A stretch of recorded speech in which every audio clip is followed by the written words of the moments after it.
Before we go through some specifics, let's define a few things first. A parabola is a little more than the y equals x squared equations we know and love. A parabola is one of many different kinds of conics, themselves two-dimensional figures formed by the intersection of a plane and a right circular cone. These intersections can create circles, ellipses, hyperbolas, or parabolas. We can always define a parabola by the simple y equals ax squared plus bx plus c, but a parabola can be defined more specifically as a set of all points p in a plane equidistant from a fixed line, called the directrix, and a fixed point, called the focus, in the plane.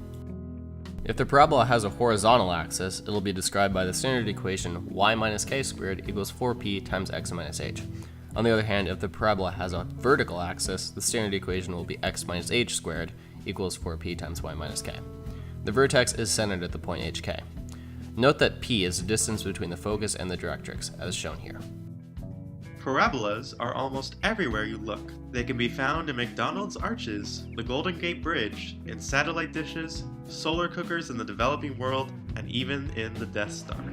Parabolas are seen in so many places because of how useful they are, particularly because of some of their special properties.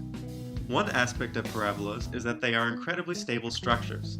The keystone can support incredible amounts of weight, allowing the construction of domed structures, support arches, and pieces of architecture such as the St. Louis Arch.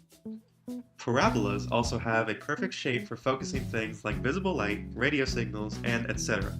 Any ray parallel to the axis of symmetry is reflected to the focus of the parabola. Something as simple as a parabola is exactly what allows things like the giant Arecibo radio telescope to work, allowing it to focus radio emissions from distant galaxies so that astronomers can study them. In addition, parabolas have another special property. In the 1600s, Galileo discovered that objects follow a parabolic trajectory. Other factors like air resistance still come into play, but Galileo's discovery means that you can predict the movement of any projectile, whether it may be a baseball or a rocket. Speaking about rockets, we're going to do a quick example to demonstrate how it all comes together, using, you guessed it, rockets. Well, bottle rockets. Even though they're just bottle rockets, the core concepts remain the same. Given the launch angle and the distance traveled, we can model the rocket's flight path with the parabola. In addition to the parabola equations mentioned earlier, we'll use a little bit of trigonometry, but don't worry, we'll go over that too. Multiple launches and one crushed rocket later, we have a good idea of the distances and times involved. For each launch, the rocket was filled to 45 psi and the launch angle was set to 30 degrees. On average, the total flight time was roughly 4.8 seconds, and lastly, for simplicity's sake, we'll use 100 feet as the total distance traveled. There are a few ways we can find the parabola, ranging from using kinematics to power series, but the simplest method by far is using trigonometry and the distances involved to find the vertex of the parabola, and then plugging the information into the standard equation of the parabola. We can set up a right triangle in the parabola like so, with one of the sides of the triangle being the axis of symmetry of the theoretical parabola.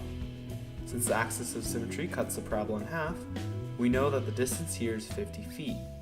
Then we can use the idea that the tangent of an angle is equal to the opposite side over the adjacent side to find the height. So with that, we get the tangent of 30 degrees is equal to the height over 50.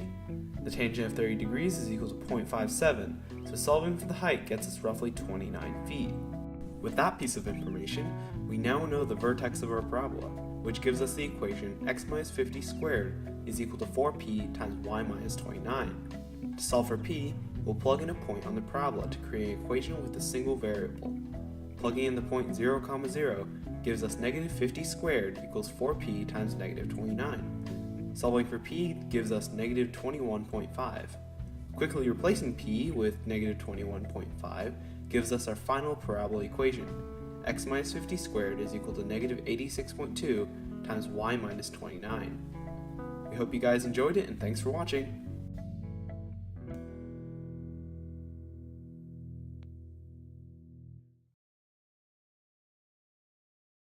Success!